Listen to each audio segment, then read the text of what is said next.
各位观众老爷们，大家好，欢迎收看由您亲自点赞赞助播出的节目《亚当球鞋》，欢迎大家热烈欢迎。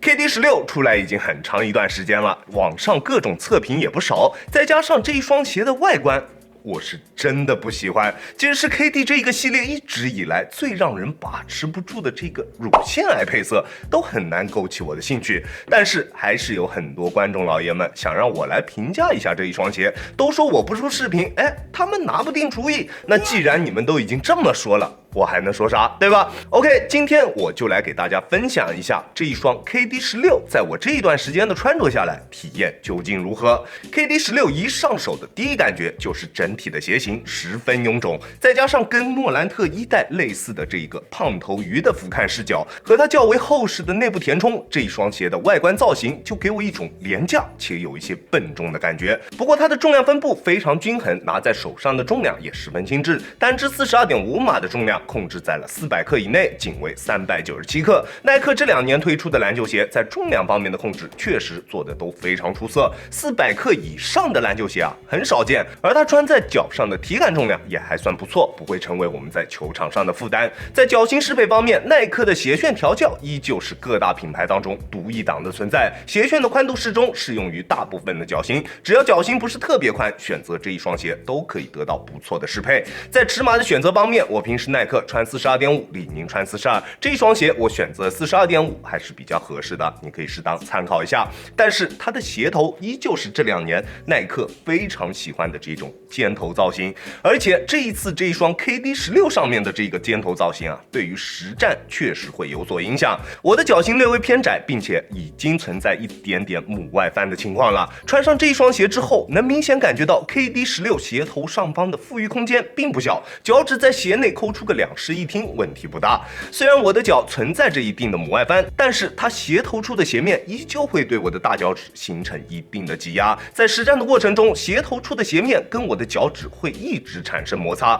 而且我的大脚趾所处的位置就正好在它鞋头处这个网布和皮革材料连接的缝线位置处，这个位置的硬度非常高，在急停或者变向的时候，这种摩擦的感觉会更加的明显，而穿久了之后，这种摩擦感会逐渐转变成脚趾处的疼痛感。我在穿这一双鞋打了4节比赛之后，脚趾的疼痛感非常明显，就是那种甲沟炎的感觉，你懂我意思吗？真的特别难受，我缓了好几天才缓过来。那如果你本来就有甲沟炎，这一双鞋我建议你还是不要去轻易尝试了，好吧？而这一双鞋虽然鞋面的内部填充还算比较厚，但是鞋面的用料是真的不太行。它鞋身所使用的这个人造革材质，它的硬度偏高，不管你如何的去拉紧鞋带，鞋面与双脚的贴合度都不会太高。虽然它不会出现掉跟的现象，但是脚在鞋内的每一个位置都感觉有一些空旷。在做一些变向的时候，脚在鞋内会出现明显的位移，在急停的时候也会出现顶脚趾的情况，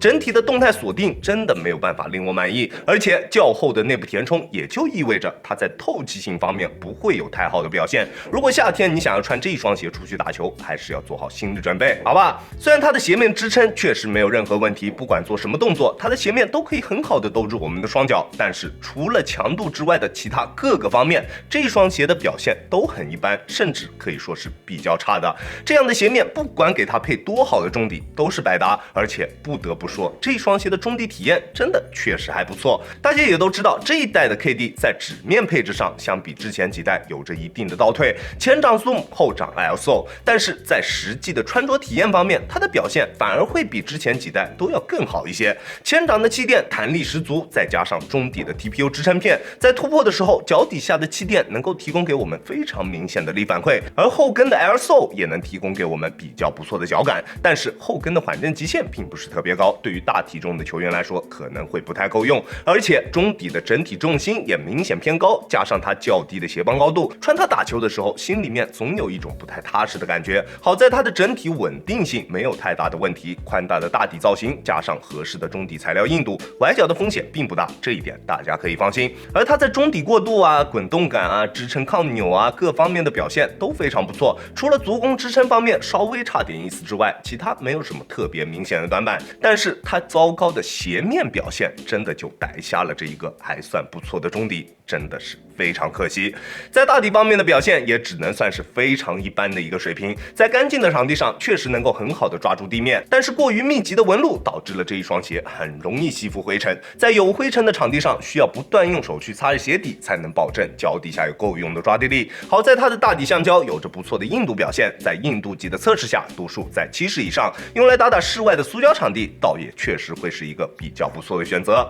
KD16这一双鞋，我建议大家能不买就不买，不算低的价格，不算出众的实战表现，不算好看的外观，我找不出任何理由推荐大家去购买这一双鞋。确实它有着还算不错的中底表现，但是它的鞋面真的是太拉胯了，降低了整一双鞋的实战体验。如果你是杜兰特的忠实粉丝，那你要去购买这一双鞋，我绝对不会拦着你。但是只要你不是杜兰特的铁杆球迷，就不要考虑这一个鞋款了，好吧？之前一直在问我这一双鞋能不能入手的朋友们，那我现在可以认真负责的回答你，这一双鞋不值得购买。OK， 这就是本期视频的全部内容了。再次感谢大家观看本期的亚当球鞋。如果你觉得我的视频还有点意思，欢迎大家在各大平台搜索亚当球鞋找到我，记得要点击关注哦。好了，那我们下期视频再见吧，大家有空来做